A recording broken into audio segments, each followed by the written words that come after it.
There is no doubt that Tupac's early, chronic exposure to police harassment influenced his later creativity. As an artist, Tupac explored death-related themes relentlessly, and living during his boyhood with dedicated revolutionaries who lived under constant surveillance, no doubt instilled the chronic paranoia that others noticed in Tupac the Man. Mutulu talks about it this way: "I think that when people get discouraged with others, it creates a very sad emotion. We all have been, at one time or another, disappointed with someone, and we respond to that disappointment. Some of us respond differently, and there are some of us who might withdraw altogether. I think the movement, or the failure of it, and including when I went underground, was something Tupac felt bad about. I think that it was a good period in his life to be active, to focus more on family, with the tension, pressure, and the smell of gunfire being a prevalent circumstance in our life. Local police, the FBI, and the intelligence department of this country had a full court press on many of the people that Tupac had learned from. Most of his uncles, and all of the people that took care of him when Afeni and I couldn't, had been in jail, killed, had been arrested, or were just a part of that environment. So he had lived that. That's not a lyric without experience. That's experience." Early on, Afeni focused on ensuring that Tupac would escape their impoverished conditions. She made Black Prince his official nickname, and for misbehaving, he would have to read the entire edition of the New York Times. But Afeni couldn't shield him from every problem. Because they were usually broke, they moved around a lot. Tupac, his mom, and his half-sister Sechwa moved from the Bronx to Harlem and through a series of homeless shelters. The future rap icon moved around so much that he wasn't really from anywhere. Tupac's lack of a permanent home, coupled with the politically violent world around him, hindered Tupac's social skills. The superstar figure who many would later imitate felt like he didn't fit in anywhere, and the mystery of who his real father was only added to his feelings of isolation. Tupac was 5 years old when he met his father, Billy Garland, but they never had a significant relationship. And over time, Tupac's fatherlessness wore him down. He felt unmanly, and when his cousins teased him that his face looked girlish, it hurt. Recently, Jamil Hassan, one of Tupac's friends from those days, recounted the time he spent with Pac when the two of them were shorties. Currently a rapper with the Black Panther Fugitives, a positive-themed rap group, Jamil lived for a number of years in Pac's household in New York.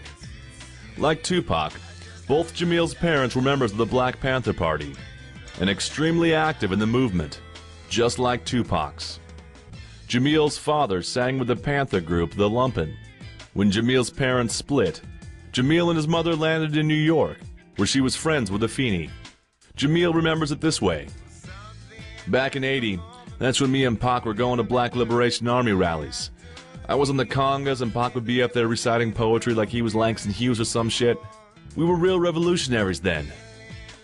While our partners was at arcades, fairs, and the movies doing kid shit, we was on stage in front of thousands of people, not even tripping off the ramifications of what we were doing. All we knew was that we had to free Uncle So-and-so, that was our mama's friend, someone who frequented our house or family. Back in those days, it was going down for real." Right around that time, me and Pac was starting to feel our nuts, so to speak. When our parents were away fighting cases, which they always were, we was out doing wild shit, like robbing liquor stores. We stayed in Manhattan. When Tupac's mother was at work, we would go to Afeni's sister's, Pac's Aunt Jean's house in the Bronx. Or else we'd go to Gaddafi's mom, Yasmin Fula's house in Brooklyn. Everybody was in the projects in the late 70s, early 80s. Pac's cousins from his mom's side, Billy and them, used to torment us. They would be putting hot sauce in our noses when we were asleep. Once they made Tupac jump out of a 12-foot window into a 6-foot pool.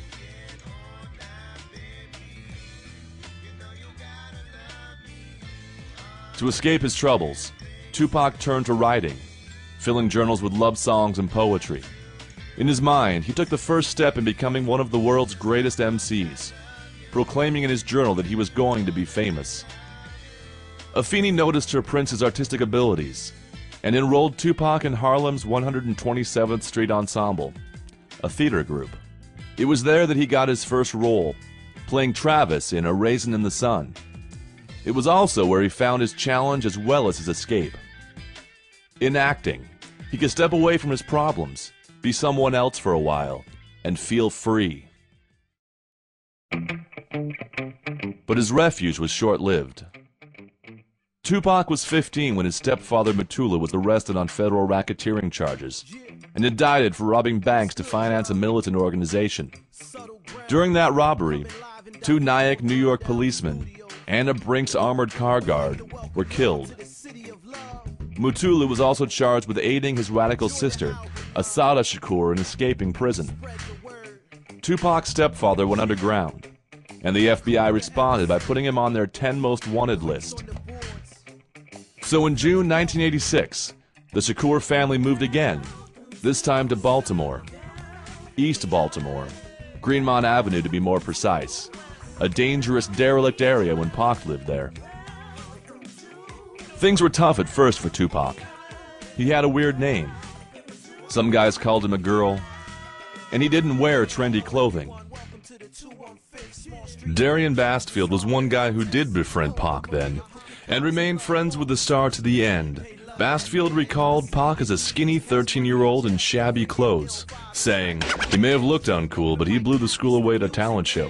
He gave an electrifying performance." His teachers remembered him as a very gifted student. But even though he loved literature, he hid this fact from his peers in order to try to fit in. It didn't help.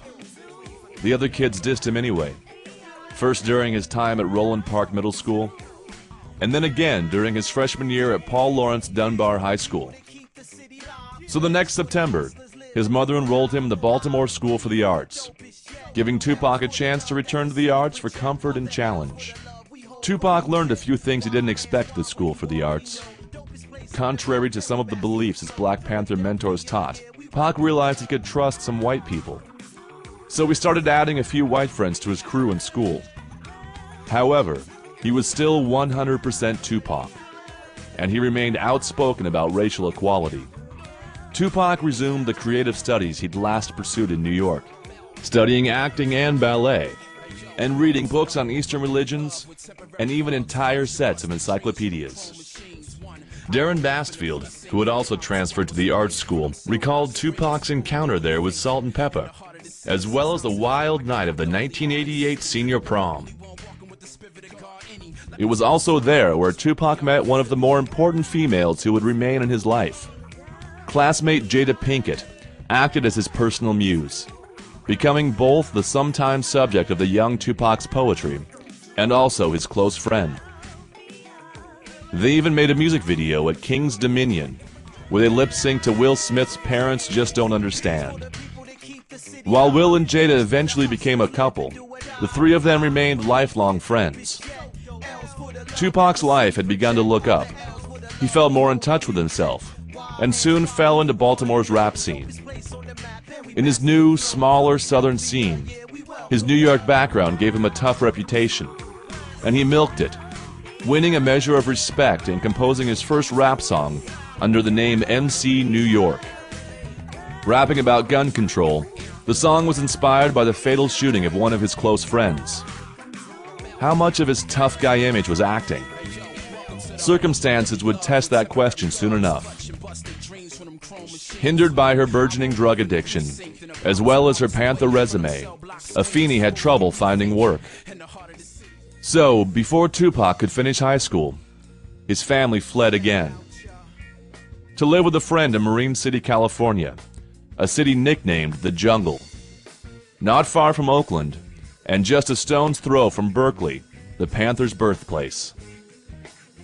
Tupac later described his uprooting from the Baltimore Art School and crash landing in California as where I got off track. Hassled occasionally for playing loud music, he showed contempt for law enforcement when it showed up, but he didn't look for trouble. His family life in chaos, Shakur drifted into Oakland street gang life, moving in with a neighbor and selling drugs, and managed to accumulate a criminal record with 8 arrests by the start of his 20s. However, despite dealing drugs in Marine City, Tupac had no actual criminal record before his recording career.